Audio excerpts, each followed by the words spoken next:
Good morning, I'm Carly and welcome back to Farmer Analytics. We're headed out this morning to go put some chicks on pasture. They are about 3 weeks old and about half of them are already out on pasture. The other half are still in the barn. So let's go get them and get them outside.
Today we're putting our meat birds out on pasture and we are going to be splitting the group into two tractors, and we use Suscovich style tractors, and we built these about 5-6 years ago, and actually we built these 7 years ago and they have lasted beautifully for us.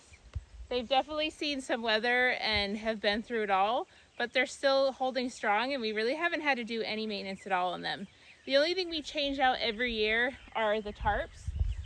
So this is a tarp from last year, and this one we actually had to purchase new because the mice like to get into our tarps when we store them folded up over winter.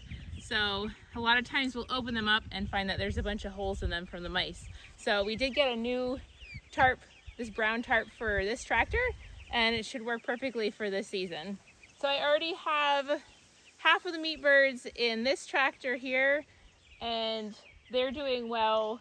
And then we're gonna go up to the barn and grab the rest of them, bring them down here and get them all settled into their tractor. So we're running these tractors through our main pastures, and what we do is we put some goats on here, let them graze through, let them fertilize it, poop all over it, and then we come back through and we're actually mowing down what's left so that the chickens have a nice flat area to be on. This is not only easier for them to kind of get around on, but it's also better for their digestion system. The very first year we had chickens, we put them through long grass, which is okay, but we did have a couple problems with crops and that long grass getting really stuck in their crops and causing digestive issues for them. So now we always make sure that we mow ahead of them and that grass is short enough for them, but also still beautiful for them to forage through and be on and enjoy grass.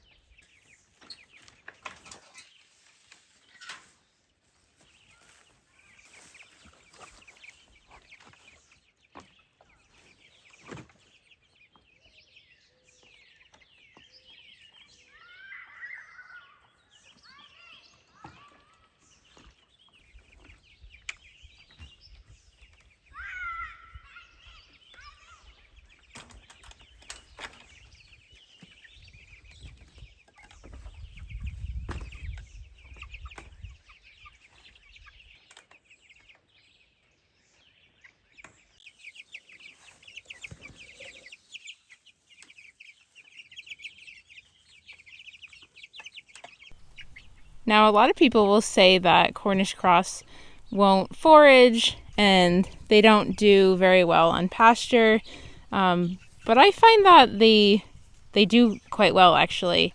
You can see we have some that are foraging, they're pecking around, they're scratching right in that dirt hole over here. We've got a couple that are pecking through the dirt for bugs, and they get around just fine. Yeah, there's definitely a difference between them and like the Freedom Rangers, which we have grown in the past. They definitely have more mobility and they're able to fly around better, and they're definitely better on their legs. But we always come back to the Cornish cross for two reasons. Number one, they grow a bigger bird in a shorter amount of time. And for us, this is super important because we are paying for all this grain right here. So the quicker we can get them to weight, the less money that we're putting into these birds. And the more pounds of chicken that we can put into the freezer for ourselves is really the goal here. So we try to grow enough chicken for our family to eat for an entire year until the next year. And really that's our main goal here. The Cornish cross breed was actually developed for just that reason, to put on big weight and quickly.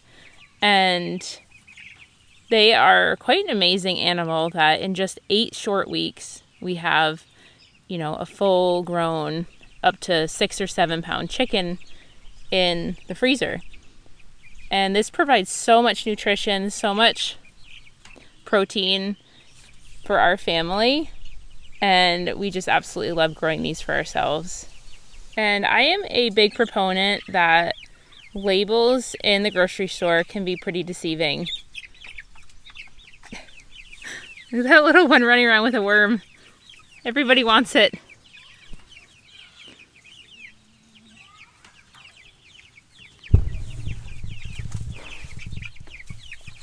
It's gone.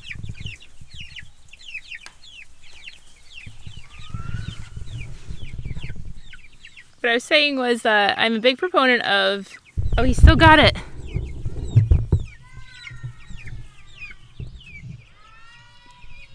The one in the back corner has a worm. He's hiding from everybody. One of the main reasons why we grow our own chickens is because we know exactly what they're eating. We know exactly what goes into them and how they're raised and how they live their life while they're here with us. And that to me means more than anything.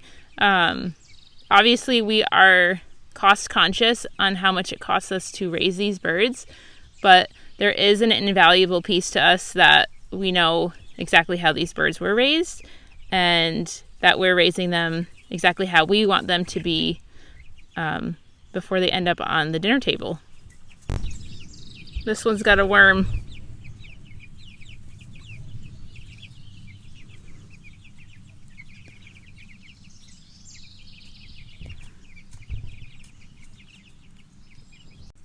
What I like most about raising chickens in tractors is that chickens can be really dirty animals, and they produce a lot of manure. And by moving these tractors forward every day onto new grass makes it so that they're not, living in a dirty area. You're not smelling a coop style smell, and they have access to fresh bugs, fresh grass, and a clean area every single day. As they get older, sometimes we will actually move them twice a day. You just keep an eye on, especially if it's been warm or rainy, you keep an eye on what the inside of the tractors look like and move accordingly.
You can see these guys have really good feathering going on right now, which tells us that they were, not only are they 3 weeks old, but they're ready for the outdoors here.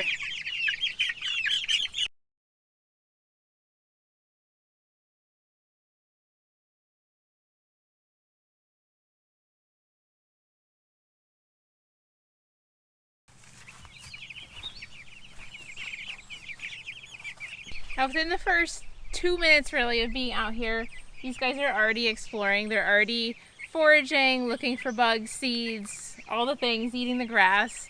And they're gonna take a little bit, but they're quickly getting used to being outside instead of a brooder box.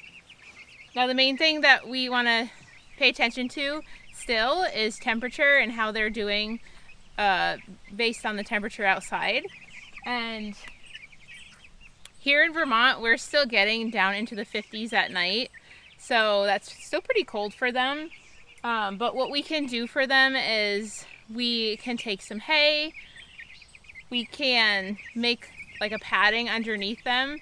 We'll do this specifically at night if we think that they either look cold, or B, it is really cold or wet.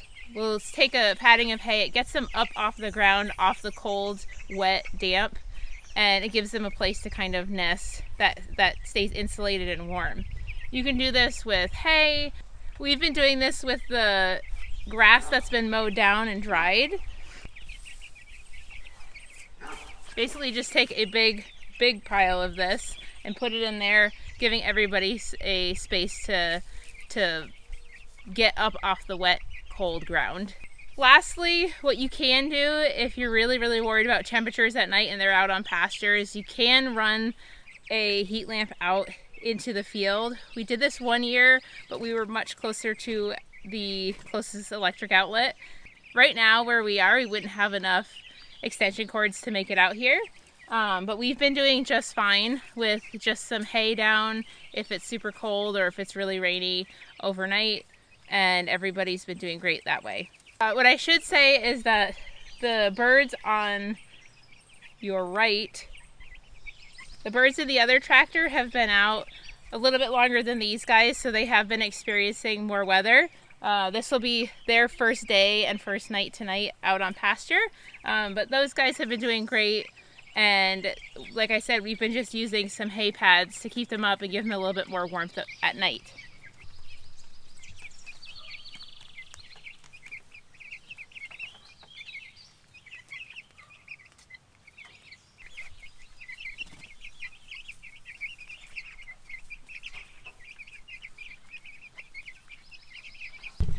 One other thing that we added on both these tractors is an extra piece of wood in the back corner, basically, that keeps them in a kind of like a three-sided shelter area. It just allows them to nest up at night with one more area of windbreak, and we find that that's actually where they tend to go at night to kind of stay in a corner of a little bit more warmth.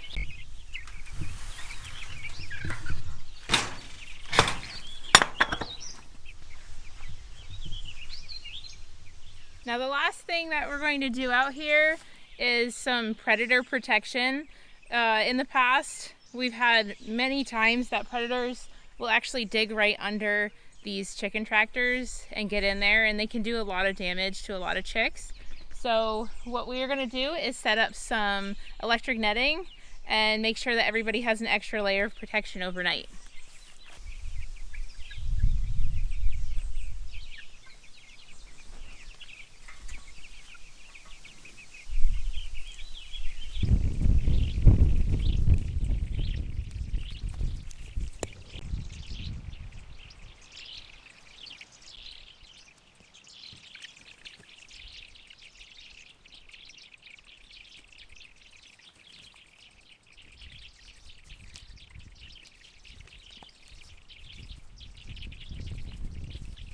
So we have two different nets, but it's all for the same purpose.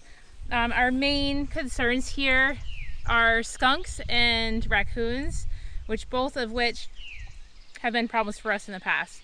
So we just keep a short net, and as long as it's electrified, they figure out really quick not to go in. So I think technically I think both of these are technically a pig fence because they're so short. So we'll just tie them up.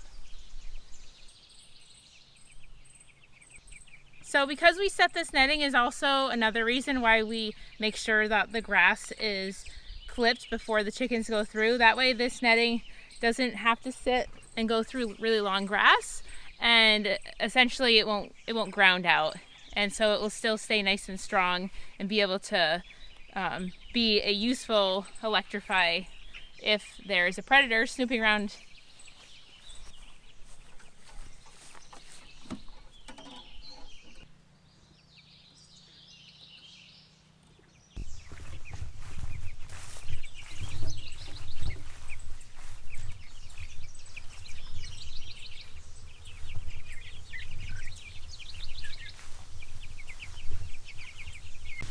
Well, that's it. Everybody's out on pasture, happy, eating grass, and I couldn't ask for anything better. Be about another 5 weeks until processing day, and until then they will enjoy their time out in the fields. Thanks for joining me today. I'll see you next time.